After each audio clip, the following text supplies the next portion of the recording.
morning, dear students. I welcome you all to Social Science online class. Today, we are going to learn from Economics Unit 2, Globalization and Trade.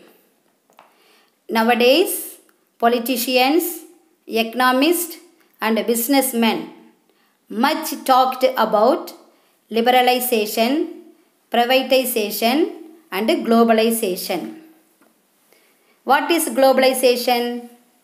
Globalization is the process of integrating various economies of the world without creating any barriers in the free flow of goods and services, technology, capital, and even labor or human capital. Under globalization, the international markets for goods and services are integrated. Globalization is the integration of a country. What is the meaning of integration? Integration means occurs when separate people or things are brought together. Basically, globalization signifies a process of internationalization plus liberalization.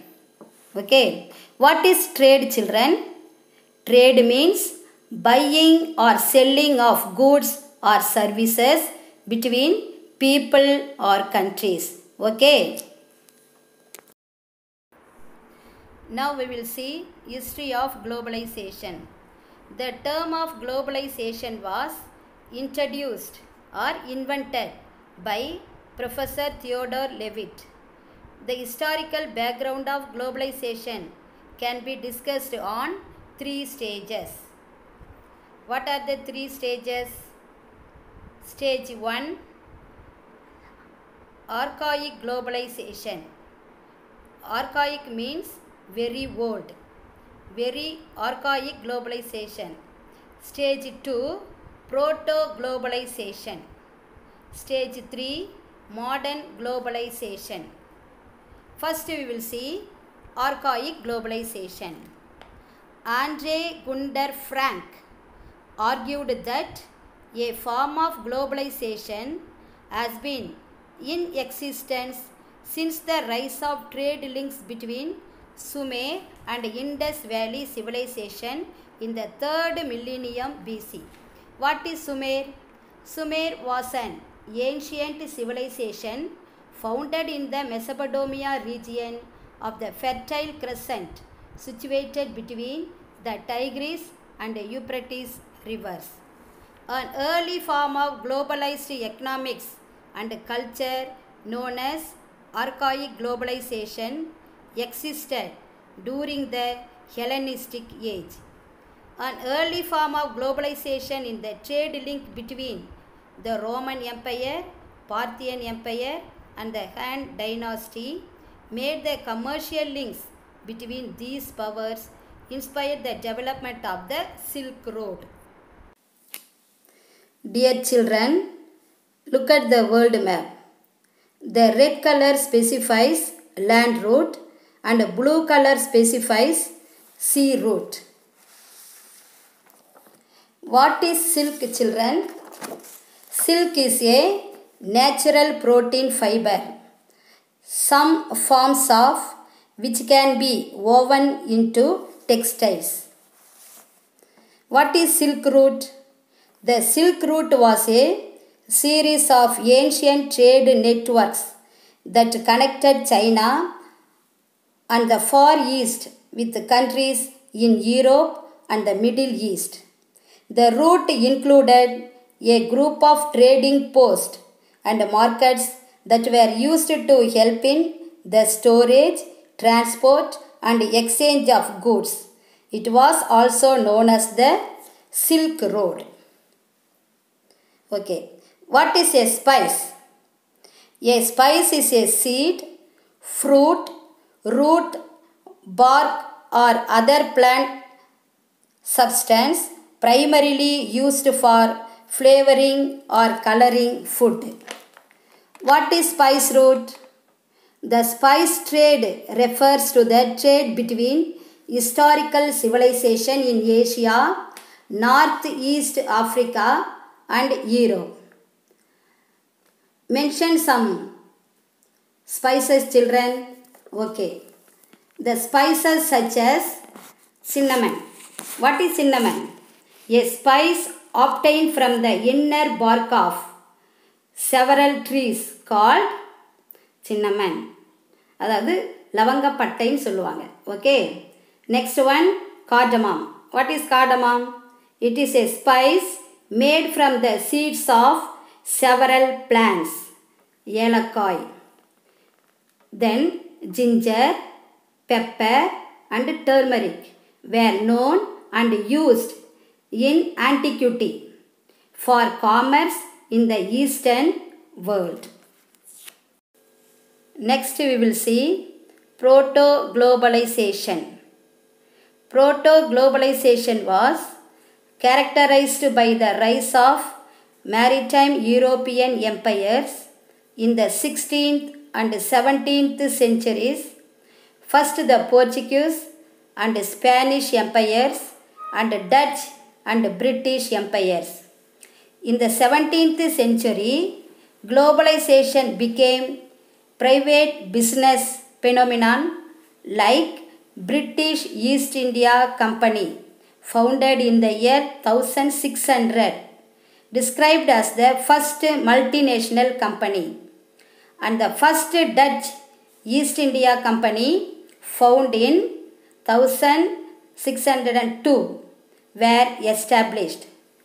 In 16th century, Portuguese started establishing trading posts from Africa to Asia and Brazil. Okay. Next we will see modern globalization. The 19th century witnessed the advent of globalization approaching its modern form.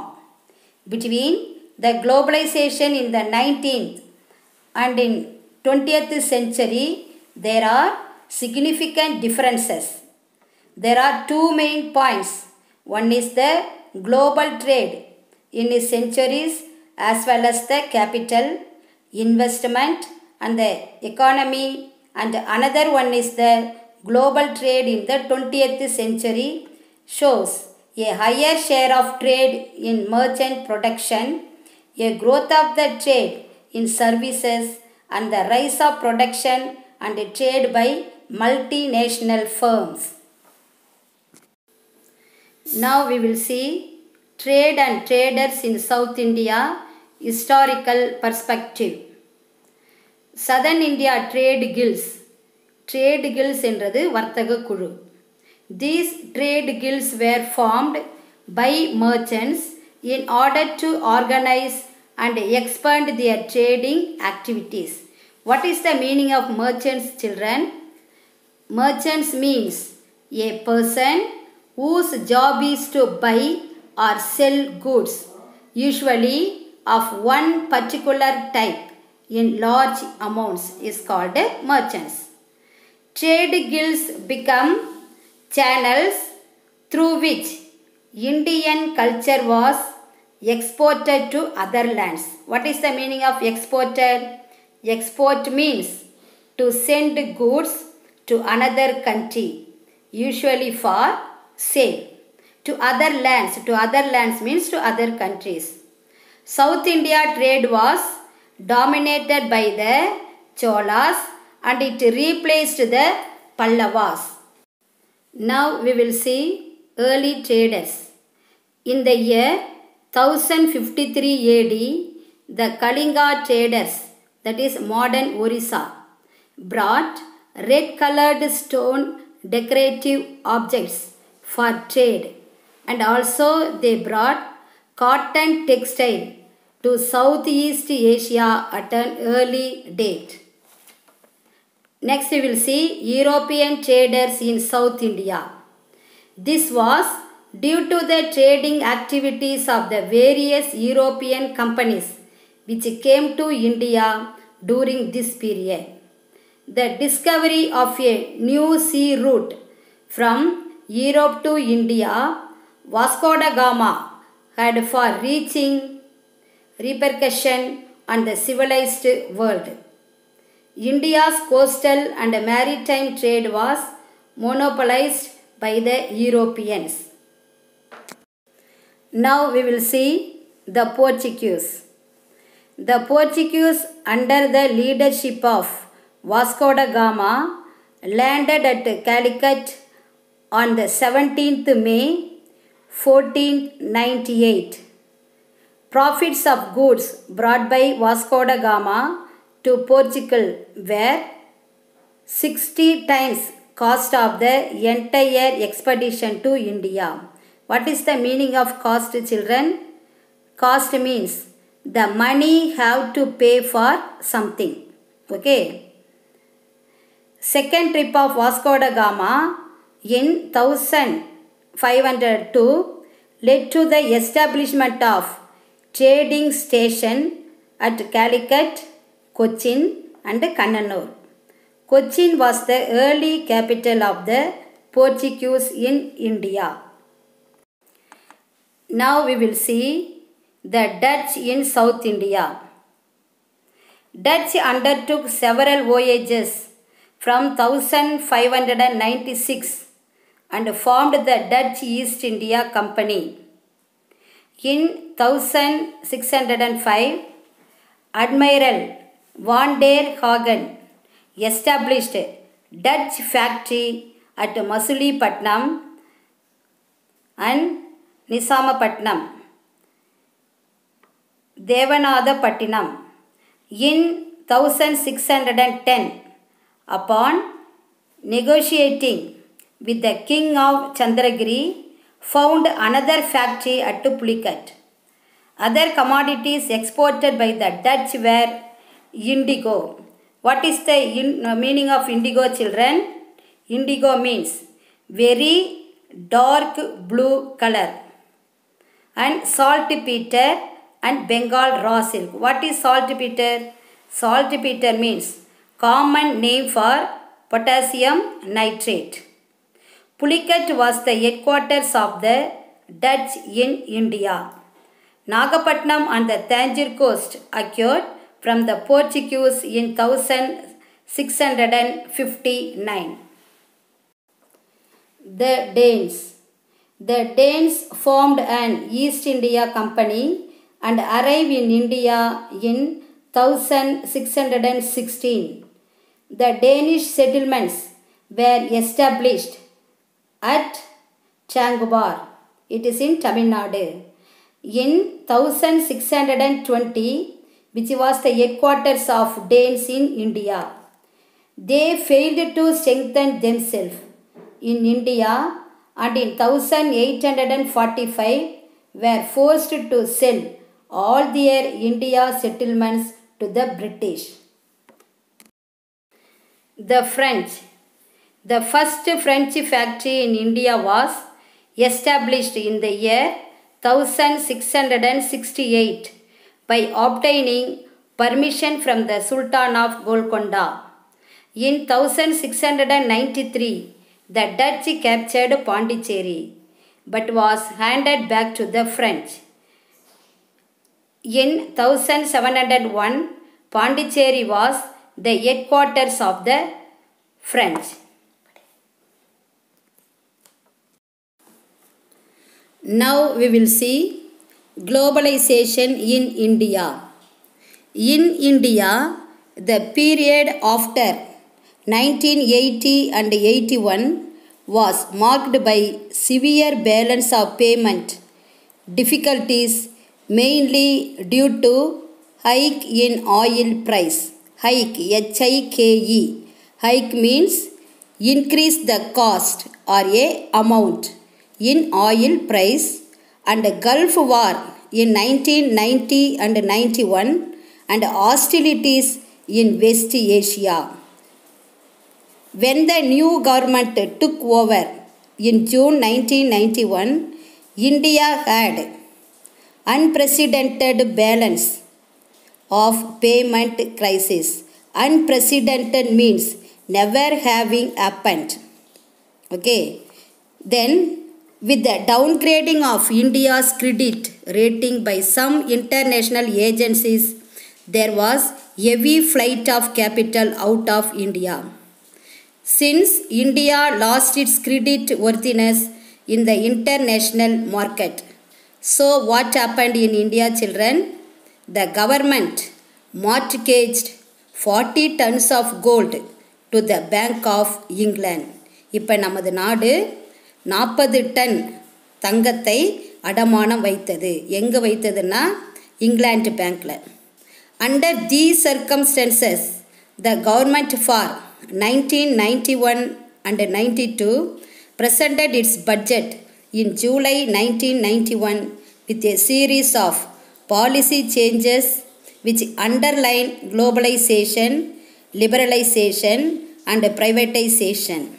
This has come to be called as India's new economic policy. What are the new economic policy of India, children? Now we will see that. Abolition of industrial licensing except for a few industries. Then reduction in the number of industries reserved for public sector. Fixation of a realistic exchange rate of rupee to exchange exports of Indian goods. Foreign exchanges regulations were suitably amended. Now we will see multinational corporation. What is multinational corporation, children? Multinational corporation is a corporate organization which owns or controls production of goods or services. What is goods? That is things for sale. Okay. Goods or services in at least one country other than its home country, otherwise called multinational corporations or transnational corporation or multinational enterprise. Now we will see growth of MNCs in India. A common form of MNC participation in Indian industry is through entering into cooperation with Indian industrialists. Trends of liberalization in the 1980s gave a substantial spur to foreign collaborations. Here collaborations means working together to complete a task or achieve a goal. This would be clear from the fact that of the total 12,760 foreign collaborations agreements in 40 years between 1948 to 1988. As a result of liberalized foreign investment policy announced in July to August 1991, there is a further spurt of foreign collaborations and increased flow of foreign direct investment. There are also some reasons for the growth of MNC. Expansion of market territory, marketing superiorities, financial superiorities, technological superiorities and product innovations. Now we will see advantages of MNC. Producing the same quality of goods at lower cost and without transaction cost. And also MNC reduce prices and increase the purchasing power of consumers worldwide. A MNC is able to take advantage of tax variation. Spurring job. Spurring means encouraging job growth in the local economies. Now we'll see disadvantages of MNC. They are a way for the corporations to develop a monopoly. Monopoly means the control of an industry. There are also detrimental effect of an environment. The introduction of MNC may also lead to the downfall of smaller local business. Okay, dear children, Name 10 top largest multinational companies in India, children. Okay, I'll tell now. Sony Corporation, Hewlett Packard, Tata Group, Microsoft Corporation, IBM. IBM means International Business Machines, Nettle, Procter Gamble, Citigroup, Pepsi Company, the Coca-Cola Company. Now we will see fair trade practices and World Trade Organization. Fair trade is a way of doing business that ultimately aims to keep small farmers an active part of the world marketplace. The aims to empower consumers to make purchases that support their values. Fair trade is a set of business practices voluntarily adopted by the producers and buyers of agricultural commodities and handmade crafts that are designed to advance many economic, social, and environmental goals, including raising and stabilizing the incomes of small-scale farmers, farm workers, and artisans. It increasing the organizational and commercial capacities of producer groups, and also it promoting labor rights and the right workers to organize. Fair trade is about better prices, decent working condition, and fair terms of trade for farmers and workers. Here the WTO, that is World Trade Organization Agreement, came into force from January 1st, 1995. Its headquarters at Geneva, Switzerland. Its main purpose, regulation, international trade. Members of World Trade Organization, Director General, 4 Deputy Director General, and other 600 official staff from around 80 members countries. Now we will see objectives of World Trade Organization. To set and enforce rules for international trade. To resolve trade disputes, that is, to find an answer to a problem. Introduction, the sustainable development and environment can go together. To ensure that developing countries secure a better share of growth in world trade. To increase the transparency of decision-making process. To ensure full employment and a broad increase in effective demand. Now we will see impact and challenges of globalization. First we will see positive impact. நேர்மறை தாக்கம். A better economy introduces rapid development of the capital market, and also standard of living has increased. Globalization rapidly increased better trade so that more people are employed. It introduced new technologies and new scientific research patterns. Globalization increasing the GDP, that is gross domestic product of a country, and also it helps to increase in free flow of goods and also to increase foreign direct investment. Next we will see negative impact, அதாவது எதிர்மறைகள். Too much flow of capital, capital means money.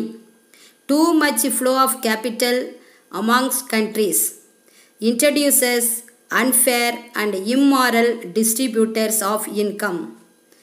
Rapid growth of the economy has required a major infrastructure and resource extraction. This increase negative ecological and social cost. rapid increases in exploitation of natural resources to earn foreign exchange. Environmental standards and regulations have been relaxed. Now we will see challenges of globalization. உலகமயமாக்கலின் சவால்கள் என்னவென்று இப்போ பார்க்கலாம். The benefits of globalization extended to all countries that will not happen automatically. The fear that globalization leads to instability in the developing world. The industrial world that increased global competition will lead in race to the bottom in wages, labor right and employment practice. It leads to global imbalance. Globalization has led to an increase in activities such as child labor and slavery. What is the meaning of child labor, children? Child labor refers to the exploitation of children through any form of work that deprives children of their childhood, interferes with their ability to attend regular school and is mentally, physically, socially or morally harmful. What is slavery, children? Slavery means in which one human being was owned by another. Okay. Next we will see the junk food. People started consuming more junk food. This caused the degradation of health and the spread of diseases. What is junk food? Name some junk food, children.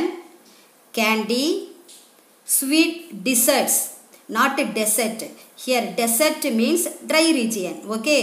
Desserts, DESSERTS. Desserts means sweet food. Example, cake, chocolate, ice cream, etc. Then fried fast food and sugary carbonated beverages. What is beverages?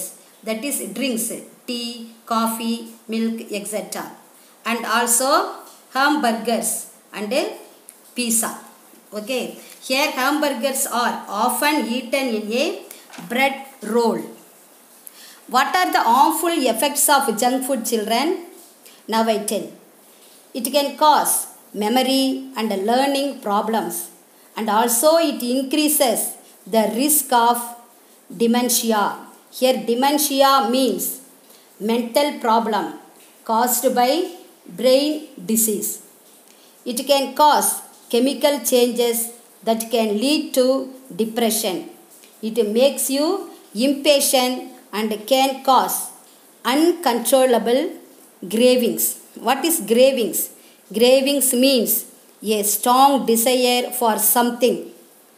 அதாவது ஒன்றன் மீதான அழுத்தமான விருப்பம் அல்லது ஏக்கம். Okay. This junk food caused the degradation of health and the spread of disease. So, dear children, kindly I ask you not to eat junk food. Okay. Globalization has led to environmental degradation. Okay, children. Now you may better understand what is globalization, trade and traders in South India, growth of MNC, the impact and challenges of globalization. Thank you, children. God bless you all.